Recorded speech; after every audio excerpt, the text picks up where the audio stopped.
Olá, boa tarde. Hoje é dia 24 de novembro de 2017 e está começando mais um programa Fundos Imobiliários aqui pela Infomoney TV e também pelo Facebook do Infomoney. Hoje a gente vai tratar de inovação na construção civil. E aí eu te pergunto, quando eu falo aqui, vou conversar sobre inovação na construção civil, que material te vem à cabeça? Estou te dando um tempinho para pensar. Eu tenho quase certeza que não foi madeira. Mas é justamente sobre madeira, o uso da madeira na construção civil de maneira inovadora, que vai ser o tema, a conversa desse programa hoje. Vou falar com o Jucinei Monteiro, que é da Arquitex, e com o Gustavo Cortes, da Simonan, e eles vão mostrar para vocês com toda a sabedoria, com todo o conhecimento a respeito desse mercado e desse produto inovador, como pode ser feito aí uma série de mudanças e como a arquitetura pode ajudar nisso também, usando madeira na construção civil. É daqui a pouco. Antes, você está acostumado a uma abertura com os fatos relevantes e destaques da semana, mas eu preparei um negócio diferente para hoje. Porque é o seguinte, durante a semana, lá na minha página no Facebook, o Roberto Basquião deixou uma pergunta para mim que foi instigadora. Falou, professor, semana passada você e o Rodrigo Costa Medeiros falaram muito sobre 2012. E eu sou um investidor mais recente, eu não sei o que aconteceu em 2012.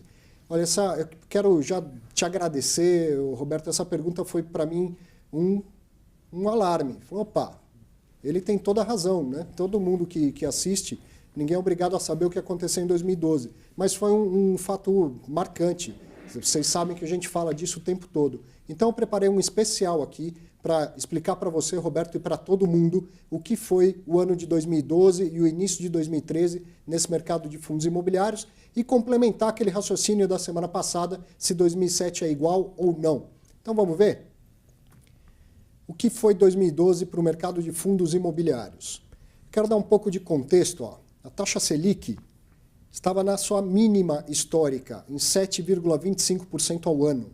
Isso aconteceu entre 2012 e 2013. Depois, a gente sabe, foi lá para 14,25%. Mas naquele momento estava na mínima histórica da taxa Selic.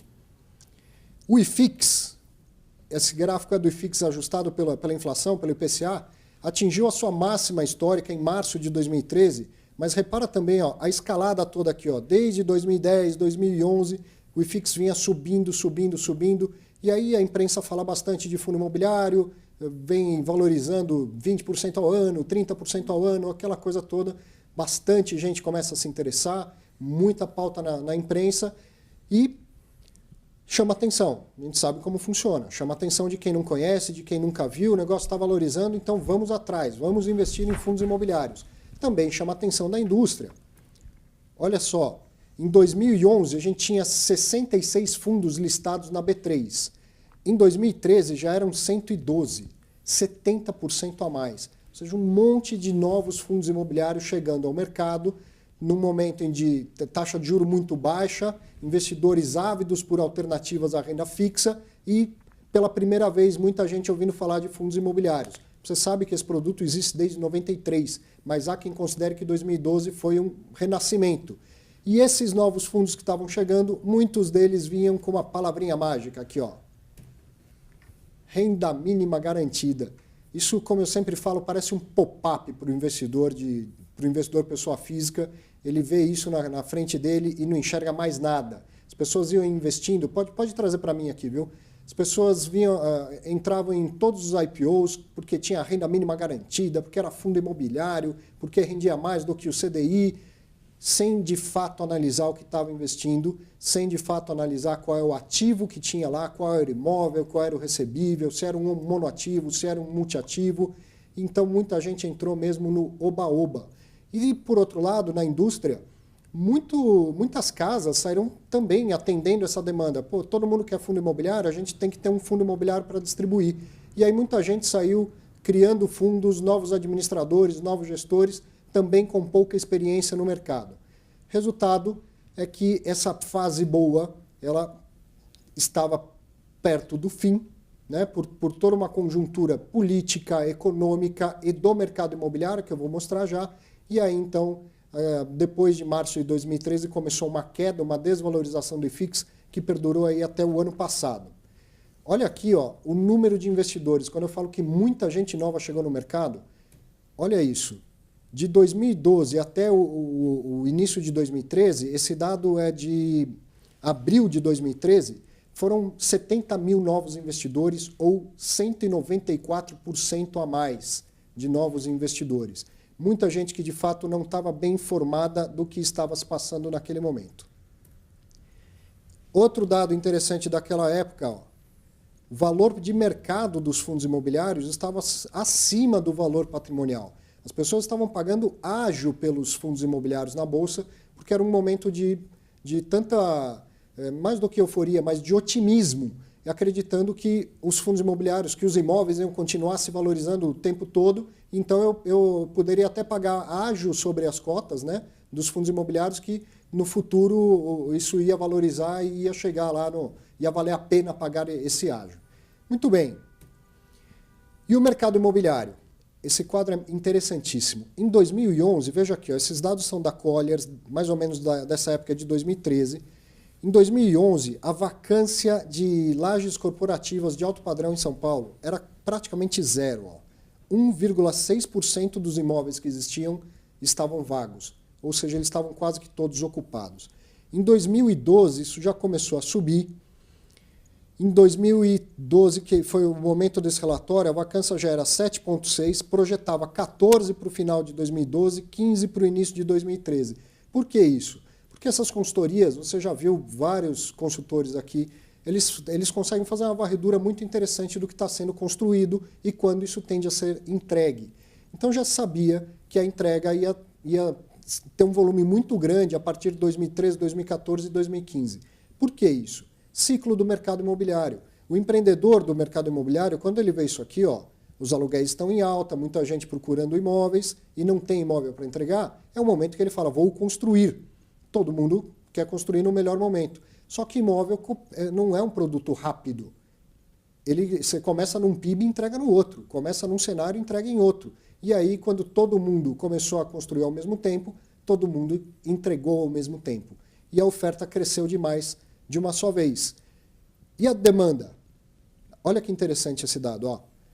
Aqui, ó, 2012, ciclos do mercado imobiliário, a gente estava no fim da expansão e em 2013 iniciando a superoferta. E depois, isso aqui, ó, que está com dados anteriores, 2004, 2005, a gente pode já dizer, ó, 2015, 2016, 2017, eu já vou mostrar um dado atualizado desse para você. E a demanda? Olha o PIB. Quando em 2013 chega o pico lá das entregas, depois de 2014, 2015, um monte de entrega nova, olha o PIB caindo, ó, PIB negativo. Então, uma conjunção de fatores, ciclo do mercado imobiliário, economia, alta da taxa de juros, tudo isso fez com que os fundos imobiliários desvalorizassem. Pode trazer para mim. Muitos imóveis começaram a ter vacância elevada. Você sabe, hoje a vacância em São Paulo é em média 25%, no Rio de Janeiro está próximo de 50%. Naquela época a vacância era muito pequena. E aí, então, fundos imobiliários sendo administrados por às vezes, administradores com pouca experiência no mercado imobiliário, os investidores com pouca experiência e conhecimento do produto, e vem essa tal tempestade perfeita para dificultar a vida de todo mundo. Então, muita gente saiu queimado, quem entrou naquele momento, no auge, saiu queimado e talvez não tenha ficado tão satisfeito com o investimento como quem já tinha conhecimento anterior, quem já estava há muito mais tempo. Bom, e agora? 2017 é igual a 2012? Essa foi uma das perguntas que eu fiz para o Rodrigo, e a gente falou disso, na opinião dele não é, na minha também não. Então eu queria trazer alguns dados para vocês. Ó. Por que muita gente está preocupado se 2017 é igual a 2012? Porque a Selic está praticamente na mínima novamente, 7,5% e com projeção de queda.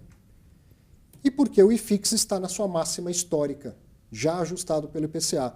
Olha aqui, ó, a máxima tinha sido em 2013, anos e anos de desvalorização, até uma grande valorização desde 2016 até agora a gente chega na máxima. O cenário é igual?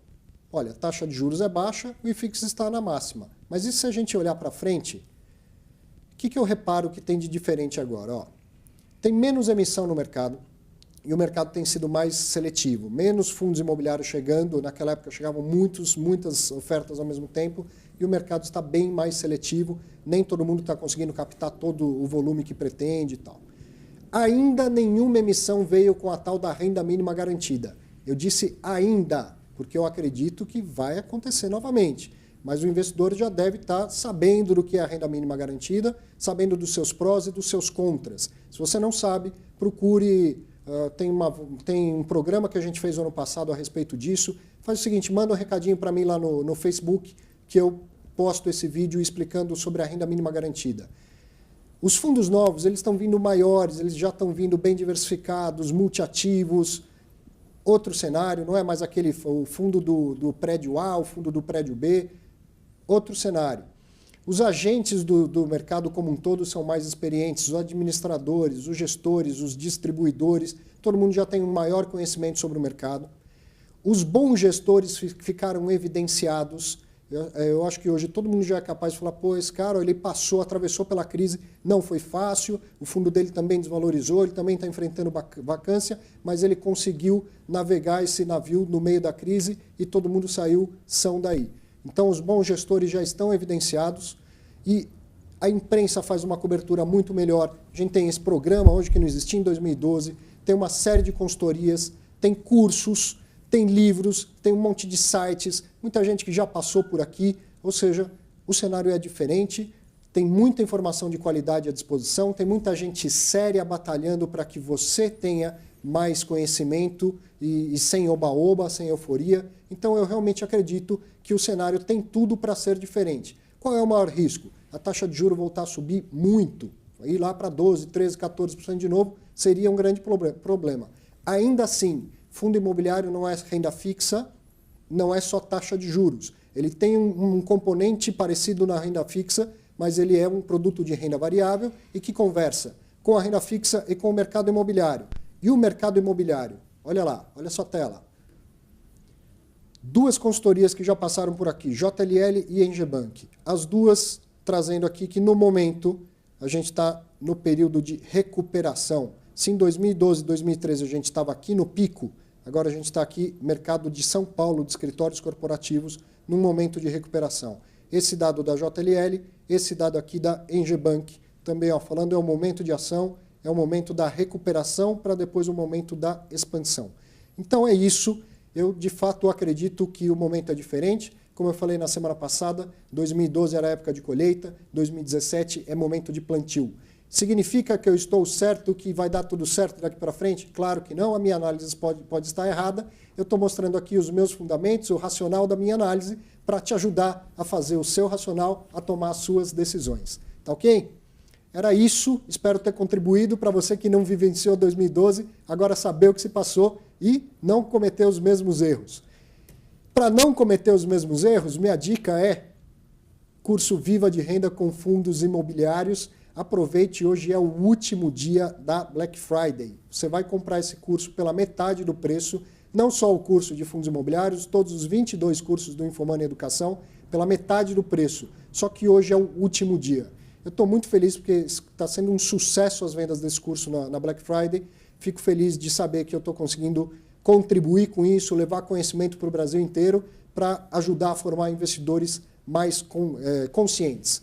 E faça você também como o Roberto, bate um papo comigo lá no Facebook, me encontra na minha página, é facebook.com/ArthurVMoraes, manda sua dúvida, manda sua sugestão, sua crítica, é sempre um prazer. Tá ok? Era isso. Aí assim foi 2012 e espero que não seja assim daqui para frente, 2017, 2018. Mas agora é hora de falar de madeira e de inovação no mercado imobiliário. Está aqui Jusenei, Gustavo, muito obrigado por terem vindo de Curitiba, né? Sim. Se deslocar até São Paulo para vir bater esse papo com a gente e levar para o pessoal que está assistindo essa coisa tão interessante. Eu fiquei fascinado a primeira vez que a gente conversou, né? Eu não passava pela minha cabeça a possibilidade de madeira ser algo inovador no mercado de construção civil. Como que é isso? Como que a madeira pode ser inovadora? Normalmente, a madeira é vista como um material muito antigo, muito retrógrado.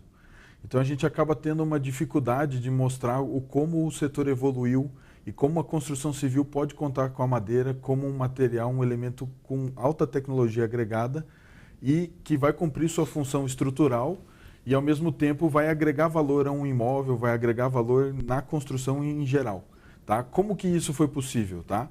Com o passar dos últimos 10 anos, a gente teve uma evolução tecnológica da madeira, principalmente na parte de computacional. O que a gente vai fazer? Existem hoje softwares que a gente consegue desenhar o que a gente vai construir e nesses softwares a gente consegue planejar, por exemplo, como que a gente vai colar a madeira, como que a gente vai fazer as conexões e fazendo isso a gente acaba evitando qualquer tipo de erro e fazendo uma construção precisa, de alta qualidade e de alta resistência. Eu vou minimizar, por exemplo, o custo. Antes, principalmente aqui no Brasil, era feito de forma empírica. Então, eu vou fazer esse telhado aqui, eu vou colocar tantos parafusos porque eu não sei quantos parafusos precisa. A gente tem certeza que está a mais. Já no nosso caso, não. A gente dimensiona uma seção, a gente calcula aquela viga, calcula aquela conexão e vai fazer isso precisamente. Você falou agora uma coisa que eu queria esclarecer para o pessoal, porque quando a gente conversou, né, vocês são do Sul, quando a gente vai para o Sul, vê aquelas casas de madeira, que é tradicional da região Sul. Claro. E agora você falou, a gente faz a viga. A gente está falando da estrutura, né? Não está falando da parte de fora, né? Está falando da estrutura. Quer dizer, eu troco o concreto pela madeira, é isso? Exatamente.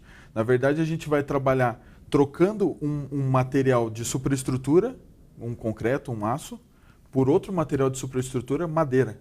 E como que é essa madeira? Essa madeira vai ser uma madeira de forma engenheirada.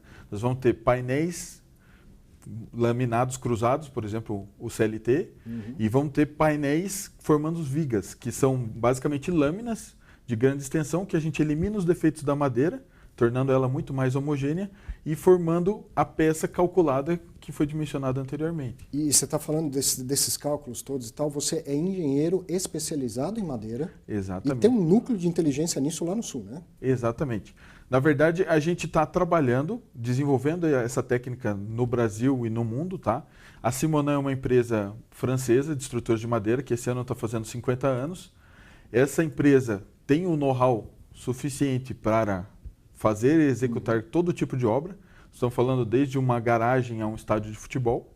Tá? Para quem gosta de futebol, existem estádios de futebol com a cobertura e estrutura, superestrutura inteira em madeira laminada colada, por exemplo. Então, a gente consegue, no Brasil, aos pouquinhos, trazendo talvez uma cultura antiga do sul do país e também desenvolvendo com essa tecnologia que está chegando agora, tanto das máquinas de comando numérico, essa parte computacional, esses softwares de cálculo, de desenho, que a gente está trazendo de fora, né? Não é nada nacional, mas com isso a gente consegue agregar valor para a estrutura e para poder atender o nosso mercado, ter uma superestrutura de qualidade, diminuindo erros e entregando no prazo e fazendo uma construção civil de qualidade. E o Jusinei, você que é arquiteto, né? Queria que você falasse um pouco também da Arquitex, mas a madeira como solução para o arquiteto é quase um sonho, né? Na verdade, a gente... Boa tarde, Arthur, né? Antes de mais nada, queria agradecer a oportunidade que você nos apresenta com o teu programa, que eu tenho, depois que conheci, tenho seguido todos. Sempre te vejo aos sábados, porque sexta a gente não consegue. Mas, sim, como arquiteto, quando eu conheci o sistema, eu fiquei bastante empolgado, porque, como profissional, o Brasil perdeu, apesar de, como você ter citado, o Sul, ter uma tradição pelo fator de imigração e ter trazido uma cultura de construção em madeira, foi se perdendo qualidade profissional, foi se perdendo e sendo substituída por os sistemas que a gente conhece mais. E mesmo a nível profissional, nós, apesar de termos formação, mas é muito rasa e muito distante do que de ter acompanhado o que aconteceu no continente europeu, por exemplo, né? Então, quando nós conhecemos a empresa Simonin, até propusemos para eles uma estratégia de boa gestão para essa internacionalização e, sobretudo, essa nacionalização do sistema e do produto.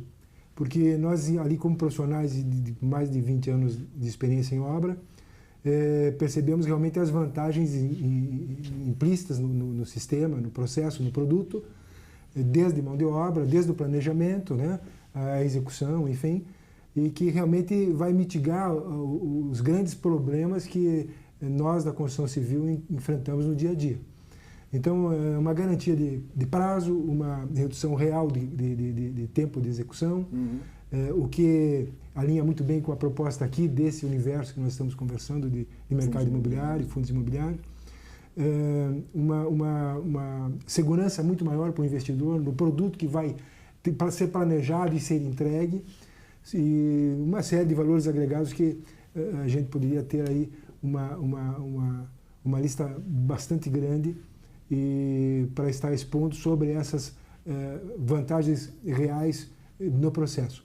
Então, de modo geral, isso nos empolgou bastante. E essa empolgação nos fez propor algo a mais, né, para a empresa Simonin, enquanto Architects, né? A Architects é uma empresa do nosso grupo, focada não em projetos, mas em negócio. E o nome é Arquitetura com Especialização e também em expansão de mercado. E dentro dessa visão de oportunidade, de produto, de solução e o momento do país, né, e a ausência disso à disposição do mercado, nós propusemos uma aliança mais aprofundada, um modelo de joint venture mesmo, para criar toda essa estratégia de nacionalização, como eu vinha dizendo, e uma abordagem aproveitando toda a estrutura do tripé do grupo da Architects, fortalecido por uma aproximação ao mercado de capitais, focando nesse mercado o capital de terceiros para, ao mesmo tempo, levar a solução do produto no desenvolvimento do empreendimento imobiliário, percebendo também o momento do mercado de real estate, como você estava dizendo na tua fala, é um momento de recuperação e de preparação para uma expansão. Então, nós estamos nos colocando à disposição para estar nesse momento como suporte técnico, e dentro da Architects nós temos também a aliança com empresas locais e globais dentro do primeiro momento de pré-implantação e estudo de mercado, estudo de vocação, para se chegar a uma boa oportunidade de empreendimento no vetor de projeto propriamente dito, né, que é a nossa raiz, todo o desenvolvimento técnico de arquitetura e engenharia, eficiência energética, enfim, nós temos toda essa inteligência também para ser incorporada nesse bloco de soluções, e finalizando com a construção. O que nos dá bastante segurança é de ter um sistema como o da madeira laminada colada, como produto de construção seguro de poder entregar realmente o que a gente promete dentro de um prazo reduzido, como eu disse, e de um padrão de qualidade e valor bem mais significativo. Eu imagino que quem está assistindo e nunca ouviu falar de soluções em madeira laminada colada, ainda não tem na cabeça que soluções que a gente está falando. Quer dizer, o que eu consigo subir com isso? Dá para subir um prédio? Dá para subir É recente, tá? A gente tem feito alguns estudos para edifícios em madeira, até mesmo aqui no Brasil.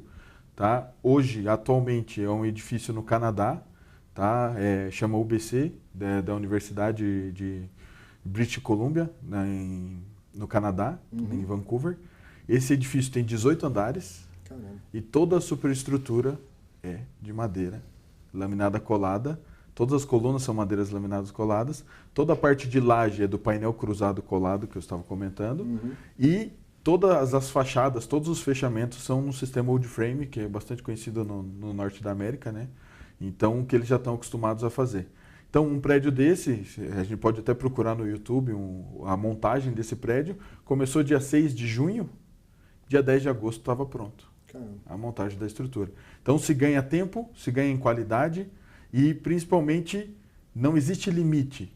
Eu acredito que a gente está desenvolvendo, tá? Os primeiros prédios começaram a ser construídos com 4, 5 andares e não datam de hoje, tá? Se você for olhar todos aqueles palácios no Japão, por exemplo, eles têm séculos de idade e estão até hoje lá 7, 8 andares inteiros de madeira, e era uma madeira que não era colada, era uma madeira simples, uma madeira que encontrava-se facilmente na época, somente pelos encaixes, pelo jeito de fazer. E nós temos a estrutura funcionando até hoje. Então, esse negócio de que madeira não dura, que madeira... Não existe madeira ruim, existe madeira mal utilizada. Certo. E esse é o problema que a gente tem aqui no Brasil. A gente vê a madeira muito mal utilizada e fala, isso aí não dura, isso aí... Então, se você tendo um fundamento de engenharia, um fundamento de projeto para executar uma estrutura de forma correta, nós vamos morrer, os bisnetos vão morrer e a nossa estrutura vai estar aí. Tá? Não estou falando um negócio... E além disso, pensando num futuro onde a gente vai mudar o nosso estilo de construção, qual que é o único material de construção renovável e reciclável? É a madeira. Então, aí, por mais que eu construa um negócio, eu faça um prédio gigantesco de madeira, eu não quero mais, vou lá, derrubo esse prédio, reciclo a madeira e faço novamente. Faço uma outra estrutura. Então, é uma facilidade, é uma vantagem do material que é muito grande em relação... E ao mesmo tempo que ele tem essa flexibilidade, é importante falar da solidez. Porque, como você comentou, as pessoas que estão nos ouvindo ainda não conseguiram dimensionar do que a gente está falando enquanto produto, né? Mas a proposta, complementando o que o Gustavo comentou, a proposta dessa aplicabilidade, né? O nosso desafio é essa implementação de difusão cultural, porque foi perdida, como disse, né? E muitos equívocos, né? Muitos tabus substituíram o conhecimento científico. É bom também levar em consideração esse desenvolvimento tecnológico que no mercado europeu, por ser continuado, e nos últimos 20 anos ainda é estimulado por questões de sustentabilidade, tem um impacto de alta tecnologia, como você falou, de alta inovação, como proposta de solução construtiva. Então, conhecendo melhor o produto, vai se perceber o que a gente está conversando aqui de forma mais profunda. Eu queria mostrar até uma foto aqui, né? Claro. Explica para quem está assistindo do que a gente está vendo aí na tela. Então, esse é um aeroporto que foi executado em 2010, tá? A gente costuma fazer muitos aeroportos. Recentemente, a gente está fazendo a ampliação do aeroporto do Quebec, no Canadá, junto com um parceiro local.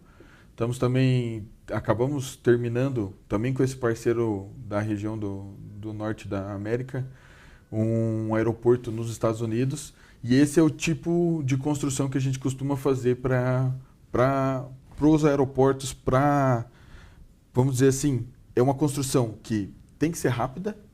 Normalmente, esses aeroportos de cidades menores, eles não precisam ser muito grandes. Então, a gente vai ter uma construção rápida para atender uma demanda rápida e, ao mesmo tempo, em relação a custo-benefício, nós temos um produto muito eficiente. Então, nós estamos trabalhando aí com um aeroporto que vai ter 6 mil metros quadrados, no caso desse da imagem, tá? Que foi montado por 5 pessoas em 11 semanas. Nossa. Então, é muito, muito ágil. Quanto tempo a gente vê um aeroporto no Brasil demorar para ser construído? Às vezes a obra para no meio por falta de material, falta de planejamento. Sim. E já nesse caso, entre o projeto e a execução final, nós tivemos algo em torno de 4 meses, tá? Para se executar tudo. Tinha 50 containers com madeira e vai tudo numerado, tudo monta-se como se fosse um Lego. Quer dizer, eu tenho lá um engenheiro, um arquiteto, a gente desenha, fecha o projeto e aí eu encomendo isso na Suíça, é isso? Na verdade, como que funciona? Nós vamos trabalhar em conjunto, tanto a parte de projeto de arquitetura quanto o projeto de engenharia. É feita uma troca de conhecimento para a gente chegar num parâmetro que atenda a arquitetura e, ao mesmo tempo, que a gente consiga casar com a solução de estrutura de madeira. Chegando nesse acordo, nós vamos passar para a parte de fabricação e execução. Nós vamos entrar todo o mérito de cálculo estrutural, tá? Design de cada conexão, cada parafuso, cada viga laminada colada. Nós vamos fabricar isso, tá? Na nossa fábrica. Nossa fábrica fica na divisa com a Suíça, como você falou. 5 quilômetros numa cidade que chama Mont-de-Bon, tá? É uma cidade bem pequena, aqui. Não é nada muito grande. Tem isso, essa é a imagem da fábrica. Se você for olhar, fabricou, tá? De forma bem tecnológica, usinagem em máquinas de comando numérico, com muita precisão. É feito o acabamento de forma manual ainda, porque a gente acredita que é uma parte que demanda uma atenção manual e para que seja feita com qualidade. Fez isso, embala-se essas vigas, essas conexões, tudo, coloca num container e manda para qualquer lugar do mundo. Tá? Nesse caso foram 50 containers para fazer esse aeroporto. Tá? E 4 pessoas montaram? 5 pessoas montaram. E porque é muito rápido, é montagem de um Lego. É um trabalho de planejamento, né? A montagem mesmo é a parte fácil. Exatamente. Foi tudo pensado antes, né? Então chega numerado, chega com qualidade, chega já com encaixe pensado, é só colocar o parafuso e apertar. E isso é importante frisar, complementando a tua pergunta, que a estrutura da Simona aqui em Curitiba, no Brasil, ela está preparada tanto para desenvolver empreendimentos em conjunto com os investidores, como atender um projeto que já esteja desenvolvido a nível de projeto e ser transferido para essa tecnologia. Né? A gente está enfatizando aqui a viga, né, a estrutura toda, mas o acabamento também é possível ser feito e fica muito bonito. Né? Claro. Eu tenho um retrofit para fazer, estou pensando num prédio que eu quero reformar, retrofitar. Claro que eu não vou trocar as vigas que já são lá de concreto, mas eu poderia pensar num acabamento com essa solução. Com certeza. Uma oportunidade interessante que você coloca é a questão de ampliação de empreendimentos onde você tem a capacidade de aumento de construção de área útil. Então, é um sistema leve que tem muita afinidade com estruturas já pré-existentes e é um sistema que, pelo seu processo de montagem, também não cria grandes interferências numa ampliação. Então, em empreendimentos que existem ainda a possibilidade de fazer uma sobreconstrução, ele se adequa muito bem. Certo. Na Europa isso é muito explorado, porque você tem um aumento de potencial do uso do terreno e você pode estar ampliando um prédio sem demolição. Então, com todos os efeitos negativos que nós teríamos que fazer para fazer uma parada. Né? Então, o sistema permite também uma ampliação planejada nesse aspecto. É um ponto interessante que você comentou. Além, óbvio, da questão estética de você fazer uma modernização estética. Né? É um produto também amigável, né, para esse propósito. Você que é arquiteto, Jucene, você não se preocupa só com a parte de fora, não é só com a estética.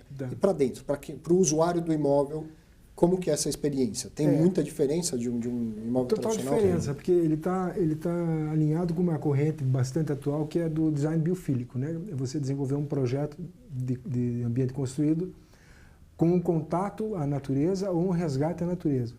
E existem já vários estudos nessa linha de trabalho e que comprovam que mesmo nós estamos falando de madeira de verdade, mas dentro do design biofílico, a própria representação de um produto natural, como um carpete que venha dentro de uma linha de uma textura de pedra ou coisa assim, ela já dá um resultado positivo tanto em concentração como em produtividade com relação ao produto na interferência do trabalho ou da permanência dentro do ambiente.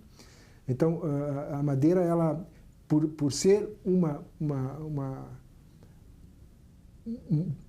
produto que nos dá esse resgate à natureza, já é inerente ao ser humano entender isso como um remédio, vamos dizer assim, né, para todos os ataques que nós sofremos no dia a dia. Então, estamos falando de estresse, estamos falando como de concentração ou de produtividade. Acaba tendo uma interferência. Eu li recente uma pesquisa sobre hotéis desenvolvidos e focados no design biofílico. Essa pesquisa citava que a permanência do hóspede no lobby chegava a ser o dobro do tempo de um hotel comum.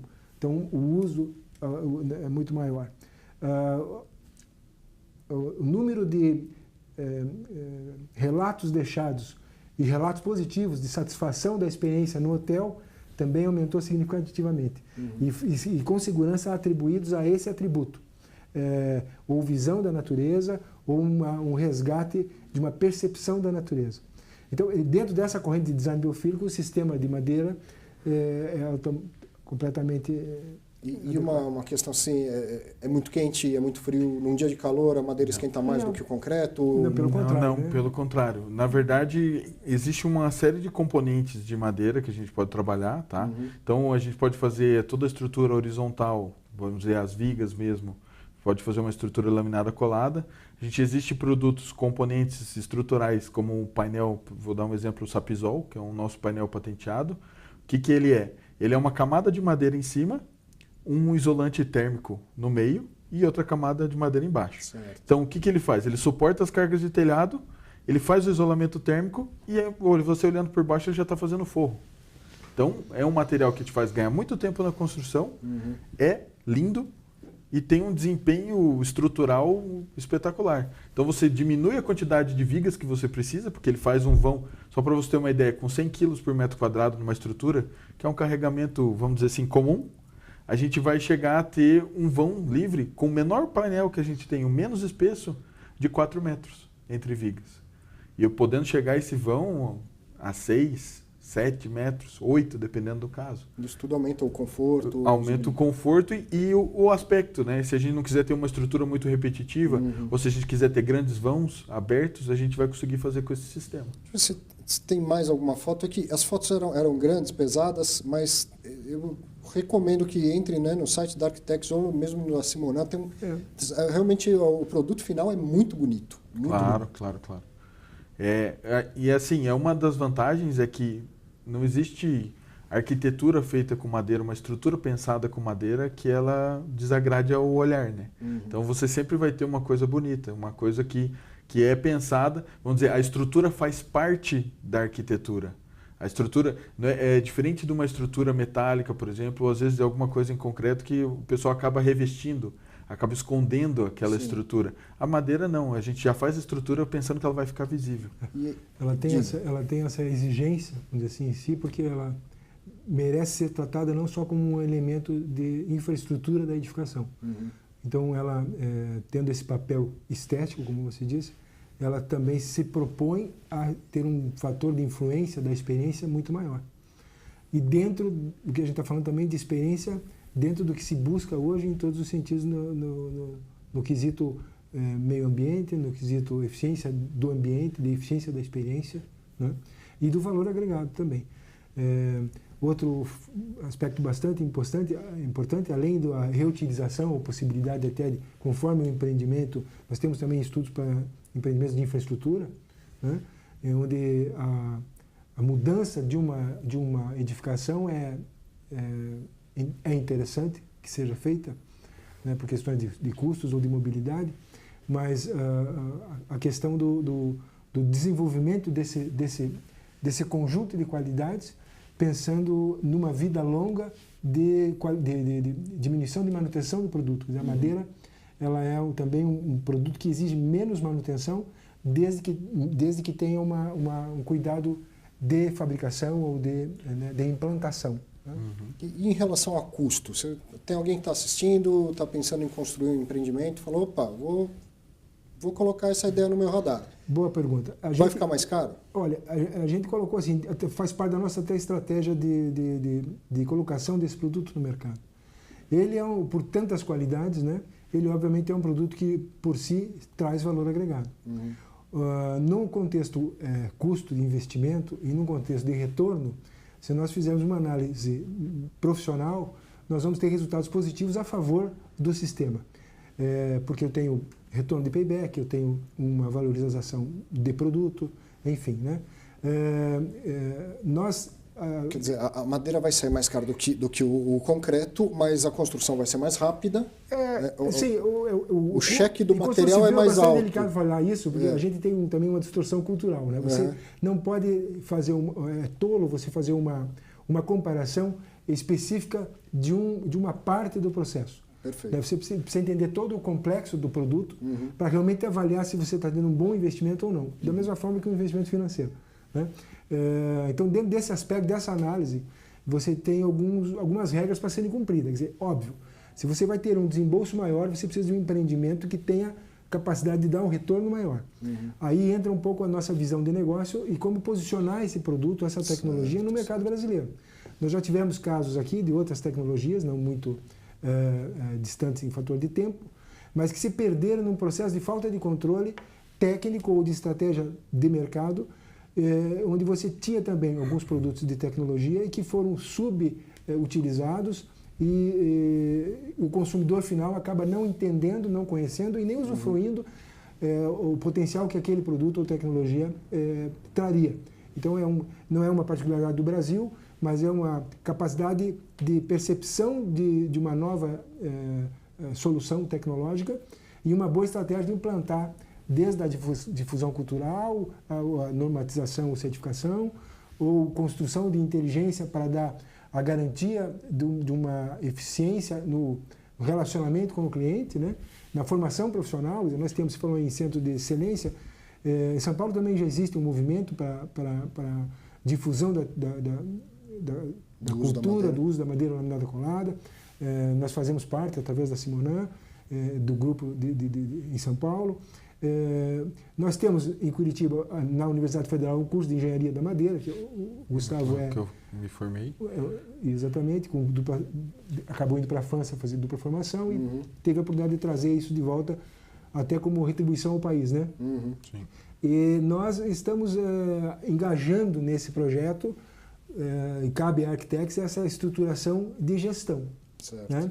Para que a gente seja bastante assertivo como o sistema e o produto merece. E para que nós, enquanto mercado brasileiro, possamos usufruir isso e até expandir, a nossa estratégia é expandir para a América Latina. A Simonan tem uma história de 50 anos e de presença mundial, com exceção da América Latina. Você falou da presença mundial, tem aqui inclusive uma ilustração, né? Se você puder comentar isso rapidamente. Então, vou falar um pouquinho para vocês, tá? A gente está trabalhando bastante com exportações, tá? Cerca de 40% do faturamento da Simonan é ligado à exportação, tá? Muito é feito nos outros países da Europa e, ao mesmo tempo, o norte da África a gente tem uma grande clientela. Recentemente, um grande desenvolvimento no Canadá, Estados Unidos, então a gente tem feito muitas obras lá. E até antes da saída da Grã-Bretanha, da parte da Europa, da zona do euro, a gente tinha um cliente muito forte ali também. Não vou dizer... exatamente, da comunidade europeia. A gente não perdeu esse cliente, mas deu uma diminuída no mercado local. Tá? Até estava comentando para o Justinei hoje que a gente acabou fazendo uma espécie de igreja lá e hoje saiu a premiação, a gente ganhou o prêmio da Wood Awards 2017 com essa obra na Inglaterra. Então também é um reconhecimento do nosso trabalho, vamos dizer assim. E esses fatos concretos, né, de capacitação, de presença global, que também nos motivou e nos encorajou a trazer essa tecnologia. E eu queria reforçar duas coisas. Um compromisso que nós, enquanto arquiteto e enquanto empresário brasileiro, propusemos para a Simonan foi: como nós não temos tradição para que a mão de obra seja condizente com o sistema, as primeiras obras vão ser feitas e executadas por mão de obra francesa. Ao mesmo tempo, nós estamos com parceria no Instituto de Ciência e Tecnologia, o LACTEC, para a formação de mão de obra nas duas pontas, tanto mão de obra de execução como um stricto sensu em parceria com a École de Bois, escola que o Gustavo estudou, e temos a sorte de ele ser embaixador. Então nós temos esse acesso e uma preocupação de longo prazo de formação de mão de obra, né? E outra questão, a questão da madeira. Não é também qualquer madeira que é adequada, isso aprendi com o Gustavo, para que a gente ponha ela a esse trabalho, né? Nós, nesse primeiro momento, temos que arcar, temos que fazer uma ginástica tributária, há um outro trabalho também para que a gente consiga melhorar esse ambiente tributário, mas ainda assim estamos competitivos, né? Podemos atender o nosso consumidor, mas é a questão de nós temos a necessidade de consumir a madeira que vem também da Europa.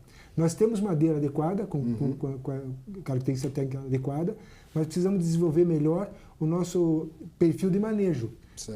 Para o Brasil, madeira é ou para combustível ou para papel. Então existe toda uma política, toda uma estratégia e uma madeira específica para esse fim.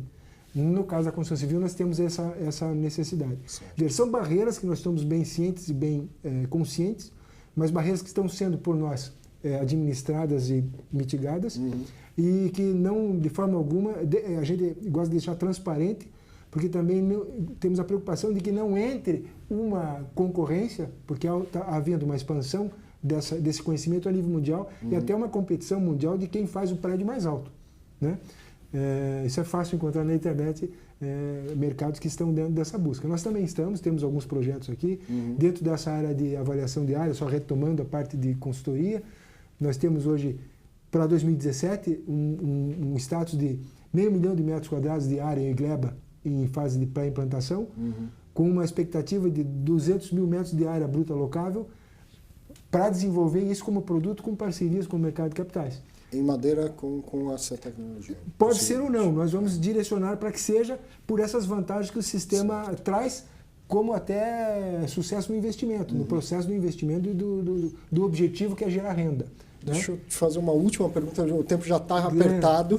Faltou a gente falar da questão da segurança e da regulamentação. A gente está falando de madeira e se pega fogo. Tá. E o corpo de bombeiros em relação a isso? Exatamente. Você tinha me chamado a atenção também. Então, hoje nós estamos em contato com os organismos regulamentadores do Brasil, tá? Tanto em termos de norma, quanto em termos de parte de incêndio e como funciona. Não existe uma norma para dimensionamento de estruturas de madeira em relação ao fogo, tá? No Brasil. No Brasil. Existe para aço e para concreto. E o que é feito na norma dos bombeiros? Se você pegar dos bombeiros de São Paulo, do Paraná, basicamente são parecidas as normas, tá? São baseadas nas mesmas regras, vamos dizer assim. E se você pegar essas normas e olhar, está escrito lá, podemos, não havendo o definido para a madeira, podemos nos basear em normas estrangeiras, notadamente o Eurocódigo, que é o que a Simonan usa para dimensionar qualquer situação em termos de incêndio. Então, é uma barreira até fácil de ser contornada dentro de um aspecto de expectativa e construção de ciência. E por isso também a nossa preocupação com a parceria e o programa de pesquisa e planejamento, justamente para... Nós temos isso a nível internacional, mas nós precisamos nacionalizar. O Brasil precisa ganhar isso também como valor. Né? E na prática, em caso de incêndio, é mais perigoso? Não é mais perigoso, tanto que a gente tem os corpos de bombeiro na França, todos feitos de estrutura de madeira, porque a madeira é um material muito mais fácil de você controlar a combustão. Então, se você já foi acampar, você pegou uma tora, jogou ela na fogueira, o que acontece? Ela queima por fora, fica uma camada de carvão, e essa camada de carvão impede que o restante da madeira interna pegue fogo. Então, basicamente, quando a gente vai dimensionar uma viga em situação de incêndio, o que a gente faz? A gente calcula a viga para ela suportar a carga e adiciona mais madeira. Aí o que acontece? A gente sabe que em torno de 4 milímetros de madeira, dependendo da densidade, tá? Estou te dando um exemplo da madeira, o abeto, que a gente tem costume de utilizar, e 4 milímetros de madeira vai te dar 15 minutos de tempo de consumo em relação ao fogo. Então a gente sabe que se eu quiser evacuar o prédio em 1 hora, eu sei quantos milímetros de madeira eu tenho que colocar mais na minha viga. Então é assim, e é muito mais fácil de acompanhar o processo de combustão. Já no aço, no concreto, a gente tem acaba ocorrendo, a estrutura cede antes de você... A curva, a gente chama de curva de falência, né, do sistema, é muito menos, de menos risco para o usuário. Né? Porque o sistema de concreto, o aço perde toda a têmpera, né, e a estrutura vem a ruir. A madeira não acontece isso. Tá, joia. Né? Bom, nosso tempo está chegando ao fim. É um trabalho de educação que não é muito diferente de fundos imobiliários, né? A gente está desbravando mercados e quem sabe isso ganha espaço no Brasil e um dia um fundo imobiliário ainda financia ou compra um imóvel com essa tecnologia. Claro. Muito obrigado mais uma vez. Muito obrigado. Obrigado, eu. Obrigado, Arthur. Obrigado. Parabéns pelo trabalho de vocês. Acredito que você tenha ficado bastante curioso e interessado a respeito disso. Procure, tem bastante material na internet. E um grande abraço para você. A gente volta na próxima sexta-feira com mais um programa Fundos Imobiliários.